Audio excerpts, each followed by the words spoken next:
नमस्ते प्यारे दोस्तों। नाटक के तत्व, इस बिंदु की ओर हम बढ़ते हैं। भारतीय और पाश्चात्य जगत दोनों में ही नाट्य कला पर समृद्ध चिंतन परंपरा प्राप्त होती है, लेकिन दोनों के जीवन दर्शन के समान नाटक कला विषयक विचारों में भी अंतर है। भारतीय विद्वानों ने रस संरचना को नाटक का प्रमाण माना है। संपूर्ण तत्वों में रसानुकूलता को ही प्रमाण माना गया है।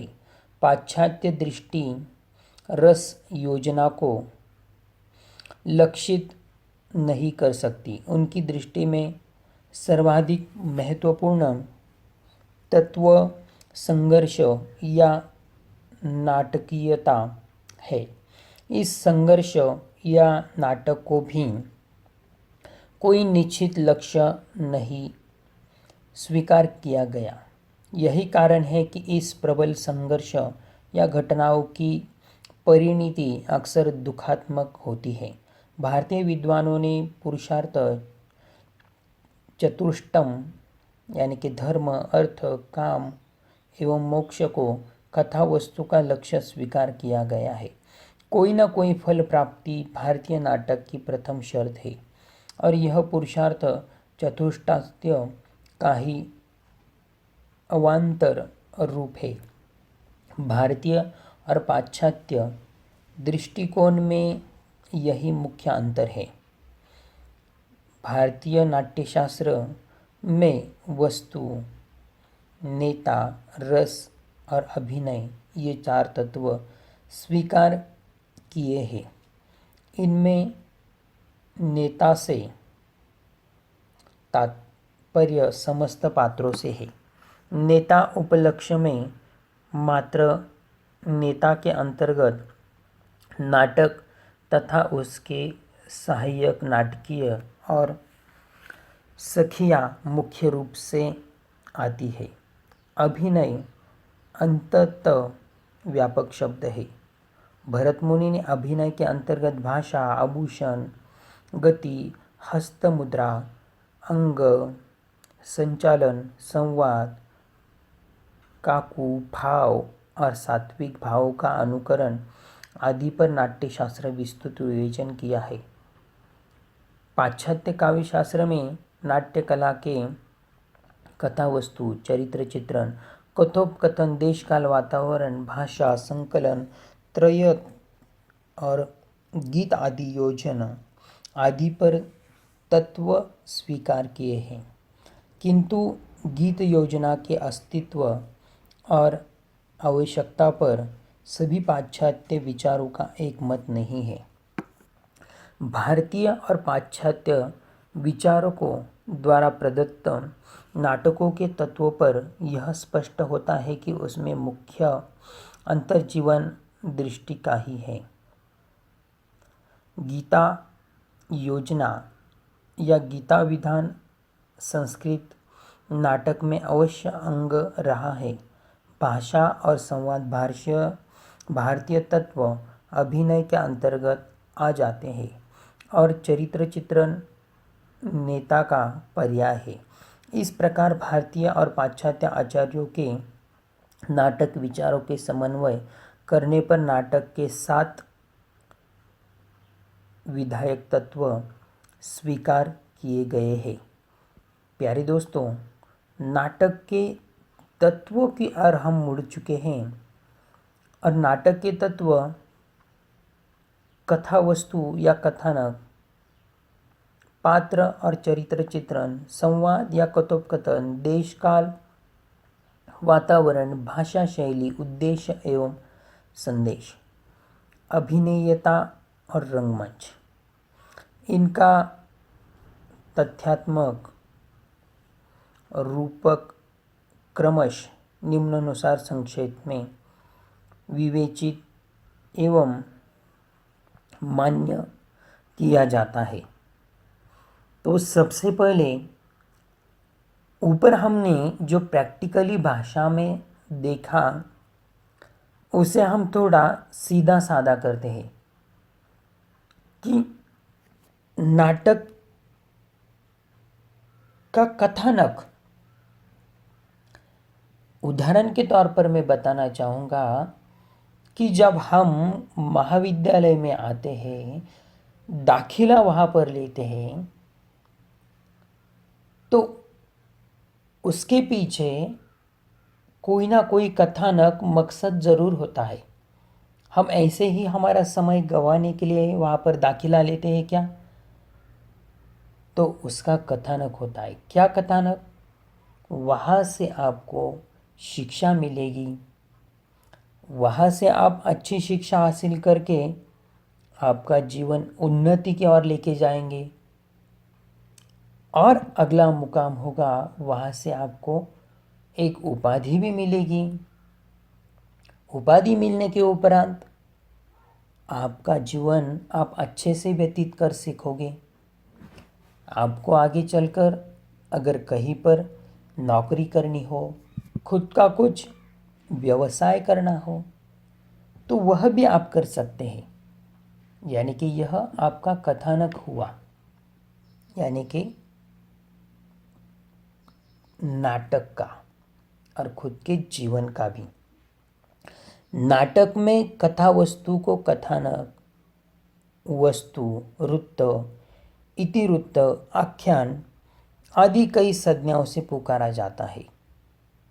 नाटक में कथा संगठन पर बहुत ध्यान दिया जाता है, क्योंकि यह प्रभाव उत्पादकता तथा रसाभिव्यंजना का मूलाधार है।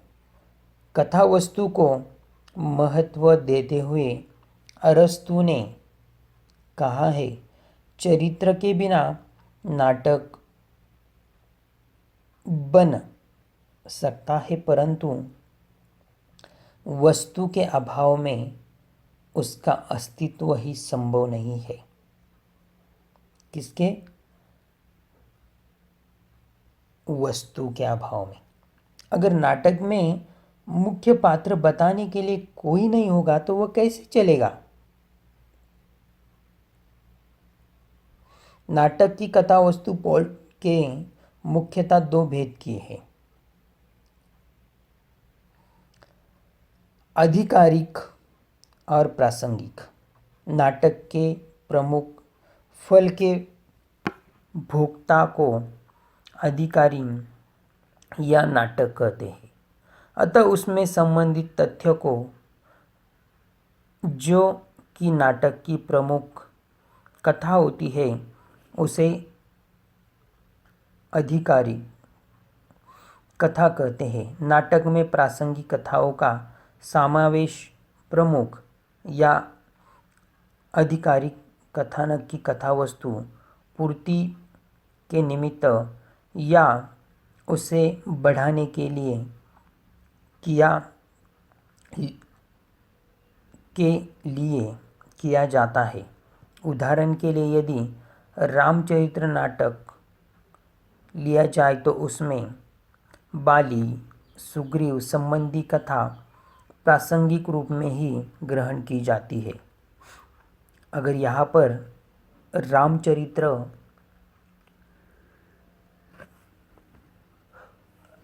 का उदाहरण बताया गया, जब राम जी वनवास के लिए निकलते हैं और माता सीता का हरण हो जाता है, तब रास्ते में उन्हें बाली और सुग्रीव दोनों मिल जाते हैं।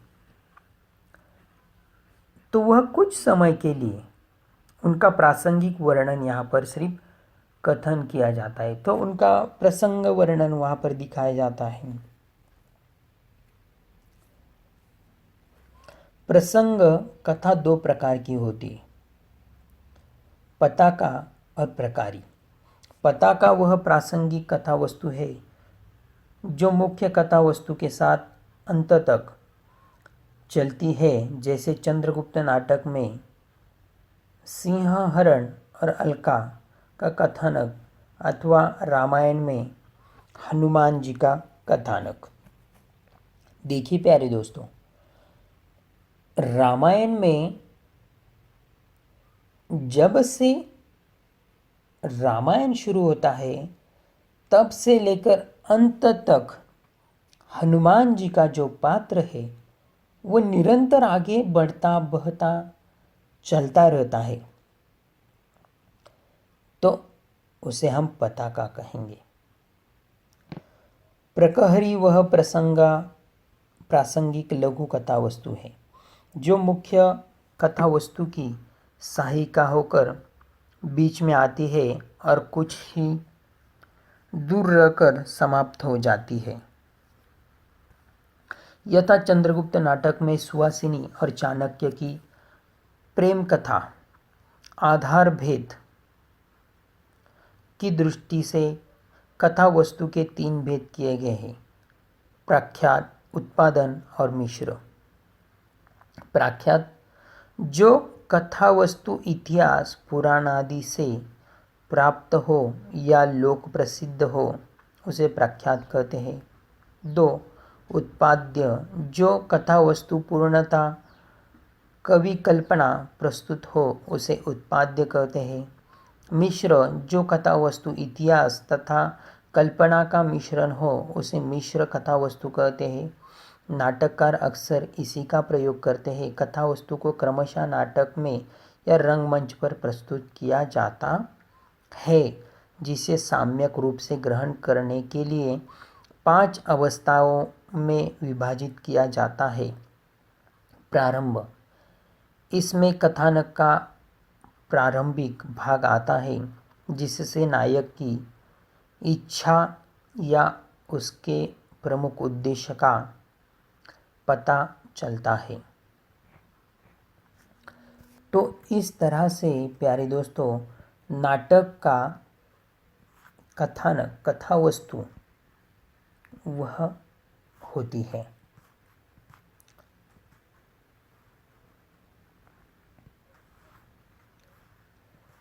आगे की ओर हम बढ़ेंगे तो इन्होंने नाटक के अन्य बहुत सारे भेद बताए हैं। पात्र और चरित्र चित्रण किस तरह का होना चाहिए, धीरोत्तरता, धीरलतमत्ता, धीर प्रश्नांतता,